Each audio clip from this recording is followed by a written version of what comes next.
So viewers, আমরা আজকে বেড়াতে গেছিলাম রাজশাহী তিবাদে। তো সেখানে যেয়ে অনেক ঘোরাঘুরি করছি, আপনাদেরকে সবই দেখাবো। তো ফার্স্ট অফ অল এটা আপনাদের মানে যে ভিতরে মানে ঢোকার পরে যে মানে রাস্তাটায় যে এখানে অনেক মানুষ বা অনেক সুন্দর একটি জায়গা বলতে পারেন। তো আমরা এগিয়ে যাই, এগিয়ে যাওয়ার পরে দেখি অনেক দোকান আছে। তো ওইদিকে অনেক দোকান আছে, এখানে অনেক মানুষজন কেউ গল্প করছে, কেউ ছবি তুলছে, কেউ সুন্দর মানে কি সুন্দর প্রকৃতি সেটাকে মানে উপভোগ করতেছে। এরপরে এদিকে অনেক দোকানপাট দেখলাম, অনেকই দোকানপাট। সেখানে গেছিলাম আমি, আমার বড় ভাই এবং আমার বন্ধু। তো ওখানে গিয়ে তারপরে সামনে দেখাবো, সামনে গেট, আমরা এখন এক্সিট করব। তো এর জন্য আমরা চলেছি। তো ঢোকার সময় অনেক ভিড়ের কারণে আমাদের ভিডিওটা নিতে পারিনি। তো আমরা সামনে যাব, সামনে যাওয়ার পরে একটা দোকানে আমরা যাব যেখানে পেয়ারা খাবো। কিন্তু পেয়ারাগুলো কিন্তু অনেক মজার ছিল, আপনাদেরকে দেখাবো। চলেন, এখানে অনেক দোকান দেখছেন, কসমেটিক্স, বাচ্চাদের খেলনার দোকান, খাবারের দোকান। এর মধ্যে দেখছেন এখানে নৌকাও রাখা আছে, এখানে নৌকাতে চড়ে আপনি ঘুরতে পারবেন, মানে ইয়ারটা পদ্মাটা। তো এখানে একটা পেয়ারা দোকান দেখতে পাইছি আমরা, তো এখন পেয়ারা খাবো। তো এখানে আমরা চলে যাই, একটু ঘোরাঘুরি করার পরে ওই মামাটার কাছে যাব। তো আমরা চলে আসছি, এখানে দেখছি অনেক দোকান। তো স্বর্ণকে দেখলেন, স্বর্ণ আমাদের সাথে গেছিলো।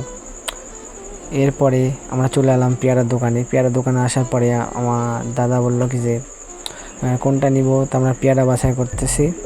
তো এখানে অনেক রকমের মানে আচার ছিল, মানে অনেক সুস্বাদু মানে খাওয়ার। এখানে অনেক দেখতে পারতেছেন যে আমার ভাই মানে চয়েস করতেছে, তো এটা দিল। তো এটার দাম মেবি নিয়েছিল 50 টাকা। তো খাবারগুলো অনেক মজার ছিল, তো আমি মামাকে বললাম, মামা বিচিগুলো একটু ছাড়িয়ে দিবেন। তো মামা বলল হ্যাঁ ঠিক আছে দিব।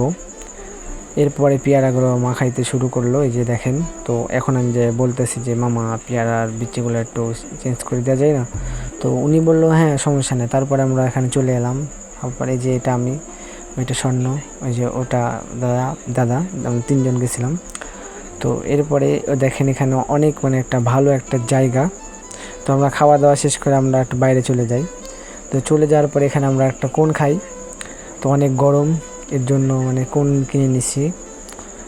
এই যে স্বর্ণ, এই যে কোন খাচ্ছি আমরা এখন।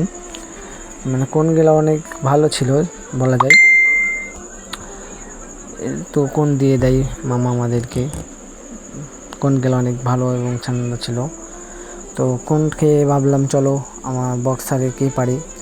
তো লাস্ট পর্যন্ত দেখেন এবার আমরা বক্সিং খেলবো। চলেন, কথা হচ্ছে যে চলো আমরা যে বক্সিং খেলি। মানে শর্ট মানে কে কত তুলতে পারে, মানে একই হাতে কে কত তুলতে পারে, মেবি 99% করতে পারলে মানে পুরস্কার আছে, যাই হোক মেবি। তো একটা শট ছিল ওখানে 20 টাকা, দুইটা শট 30 টাকা, মানে একসাথে দুইটা শট করলে 30 টাকা। তো এরপরে আমরা কোনের বিল টিল দিয়ে কোনটা খাইয়ে আমরা মানে চলে যাই। তো ওখানে আমি ফার্স্টে আমি মারি, মানে ভয় পেয়ে গেছিলাম। তো মানে এটা অনেক মানে শক্ত হবে, কিন্তু না পরে দেখছি ঠিক। কিন্তু আমি দেখেন এখানে আমি করছিলাম হলো 484। এরপরে আমার দাদা দেখেন শট নিয়েছে অলরেডি।